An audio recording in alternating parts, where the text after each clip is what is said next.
Professor Holtmaat, we had our great discussion about memory and tools to study memory. And now in the second part of our podcast today, we would like to touch upon problems in science. I usually start by mentioning some of them, the most obvious ones. Feel free to pick others and elaborate on them. And I'd like to hear your opinion on these problems. And if you can suggest some solutions, this is of course very hard, but it would be very meaningful to hear them from a person with so much experience as you. So the most obvious ones are, of course, the way how science works, in life science in particular, and the publishing. So we have this kind of situation where science is funded by the public through taxes, and we work hard in institutions, and we use expensive instruments to conduct research and produce. One of our outcome is a research paper, scientific article, or patent, right? And then we want to publish this kind of product, let's say. And the publishing process per se is a little bit tricky because we kind of outsource our work to this industry, the publishing industry, and this kind of industry has nothing to do with the research, but kind of gains all of the benefits, let's say, in terms of financial aspect, right? Then we have this kind of reviewing process during the publishing with editing, where scientists are required to work, so to say, for free. Nobody gets paid to review an article or to edit. I'm not sure about that. Maybe some journals offer compensations. And we have also another aspect, let's say the so-called postdoc crisis, where a lot of very well-trained PhDs decide to move outside academia and go to the industry, which is completely fine for these individuals, but our field suffers, so to say. There is a problem with reproducibility of some experiments, especially in the complex things that you're doing with the two-photon and calcium indicators and imaging in vivo and living animals. Of course, there are many, many other aspects, and I'd like to hear your opinion on some of these, and maybe you can elaborate with some. Okay, you mentioned quite some topics, which I'll go to. At my heart. I mean, I think all of what you mentioned is important and maybe in crisis. I don't know. There's definitely issues that need to be solved. Let's start with the first thing that you mentioned, the publication issues. Yeah, there's something about the life science, right? The life cycle. Sorry. Stop for a sec. Yeah. I had something going where. Have some water. If you want. Well, the cookies. Yeah, they produce some.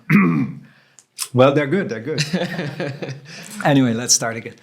So the life cycle of science, which you described a little bit. You start with some experiments. You have an idea. You get money for it. You do that project. You present the result of that project, and actually it's an obligation because the people who have given you money to do it want you to share that, right, with the public. And in a way, we all like to do that. Throughout the ages, we have shared our findings out of pride. You have found something new. You want to share it with the rest, and this is what humans do. We want to share new information. That's how we have this incredible increase in knowledge and progress. So now, and as you said, the publishing industry has embarked on it and saw a market, and they obviously in the beginning, I think, and still we need that as scientists to disseminate the information, and there's so much of it is produced that we cannot do without. But I think now, because they very smartly used that need, that the need to of know-how and the need to disseminate that researchers have to make profits. And obviously that's also not necessarily a bad thing, but it's just that now it starts to become a big entity, or it has become a big entity by itself. And it's difficult to break out of it, simply because we feel that everything is linked to one another. Right? Our funding depends on our publications. Without them, have no funding. Without that, you have no research and you have no publication. So that's the circle and the cycle that is being kept intact in many different ways. And we can break it if we want, but we would have to make quite some investments and get prepared to do that and break the chain of having your name on publications. That's the most important thing that we live for and work for. Mm-hmm. And unfortunately, that's very difficult to break. You cannot just do that overnight, as much as many people would wish to do that. And there are some merits, right, in having a peer review system where you have other people look at your work and sort of give it a stamp of approval, so that for other people who are less involved, they know, okay, this at least was met some standards. Mm-hmm. But again, that has also been overused, I think, and misused. So, and as a result, we are in a spiral where, especially in neurosciences, but I believe in other sciences as well, the publications are just like becoming heavier and heavier and bigger, and more people are involved. It has more figures than ever. It has more supplementary data than ever. And now we are starting to run out of sync in this life cycle. Mm-hmm. A postdoc who normally in old days, let's say, could, have that in his or her portfolio, have a study, it's starting to become impossible. Mm-hmm. And now it's getting painful. And this is where the postdoc crisis, perhaps, that you refer to is sort of grabbing into, like these radars. It's the cogs. It's that it's very demotivating, right? To not being able to see everything to the end of it, and to then hope that everything is published in so-called high level or like respectable journals that will be an indicator to the outside world that you've done something fantastic. Because we're all very lazy, we don't like to read content. It's a lot, right, to do, and the papers are so big. So we rather want to go by the wrapping around it and say, oh, that's beautiful wrapping, mm-hmm. so it must be very good. Mm-hmm. And unfortunately, we are in that situation. And that doesn't mean that papers that are in lesser high-ranked journals, as they're called, I wouldn't be good. I think, of course, it's fantastic if you manage, but we all know that it's a pyramid system. Mm-hmm.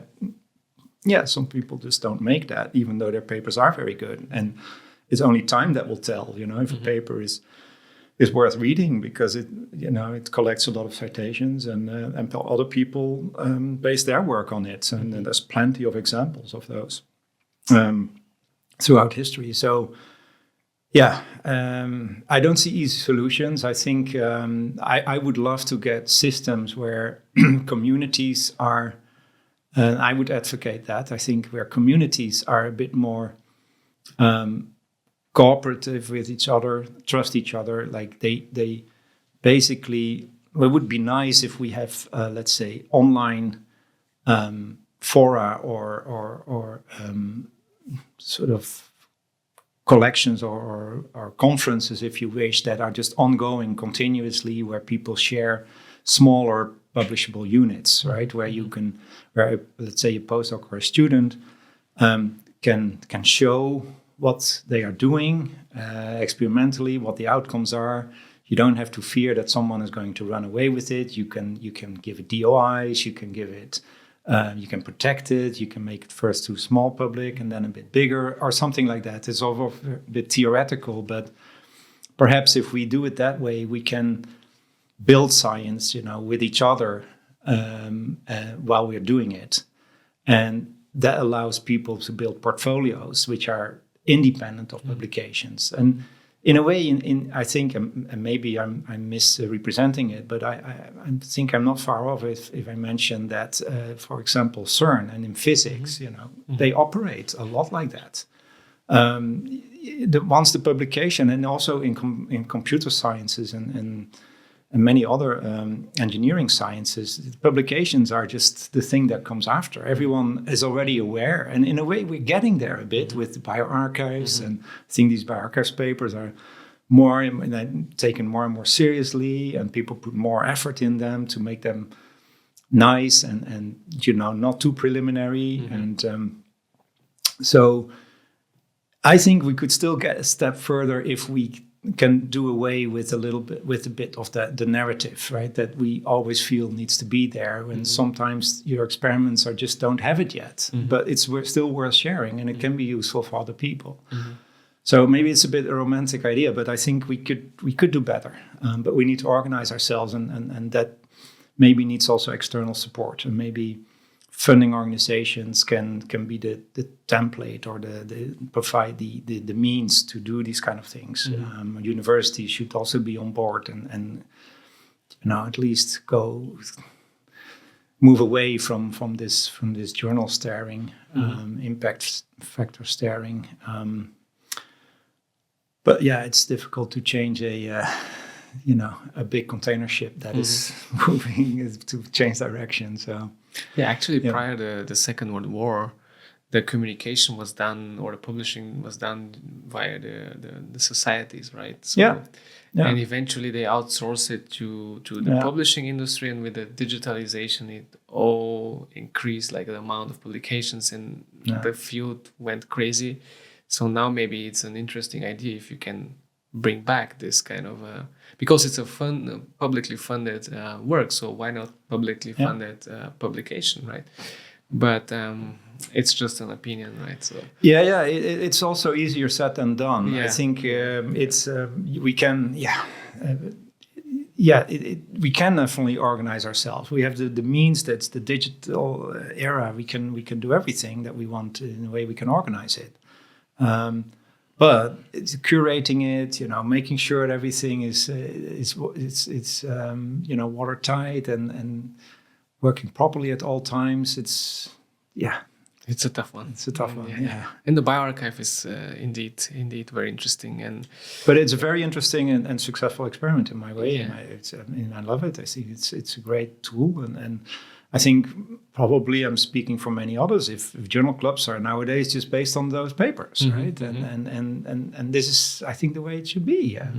And you get the communal, now that has to translate into some type of peer review system that makes it into the publication as well. And which is still a bit difficult, I think. There was this interesting opinion about that topic, that you have to put your research on bioRxiv, and then the journals have to fight for That's also I've heard people say that. I also like that idea in principle.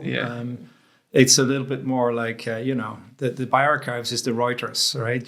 They just provide the small stories, and then the journals, the editors, have to come in and to put things together, and maybe we get there at some point. That's interesting. Yeah. What do you think about other aspects? Is there anything that you really want to change, like in how academia or science works in terms of life science? To change, I think I need to be modest and humble here. I think there's a lot of things that can be changed, but things need to be done in small steps usually. You mentioned reproducibility. I think this is definitely an issue that many people are struggling with. The experiments getting so complicated, it's just simply impossible to exactly reproduce someone else's work. even if you want to. And often the disputes arise because things are just not done in the same way. And it's just it's just hard. I think there we need to be more cooperative and more like willing to share resources, to share knowledge also early on. And in a way, we're all hungry for that, right? We all want to go to conferences and talk to each other, because the journals, the publications come too late. You want to be earlier at you're closer to the fire, and this is why we do that. So it's already, I think, a sign that there's willingness to do it. Now, you need to keep an eye on what I said perhaps earlier, is that you want to also protect creativity. And if you make everything too much unitary and everyone is doing everything in the same way, then that becomes the means, right? Then that becomes sort of the dogma that we all then a trap that we fall into, and that's also something we should be wary of, that we don't go there. So again, a balance would be nice, but. Balance between cooperation and competition. Being efficient, and also open-mindedness enough to do that. I'm a proponent of that. Thank you very much for your opinion. I think it's a great way to finish with a positive notion, although we talked about problems. Yeah. Once again, Professor Holtmaat, thank you for your time. It was a pleasure. Thank you.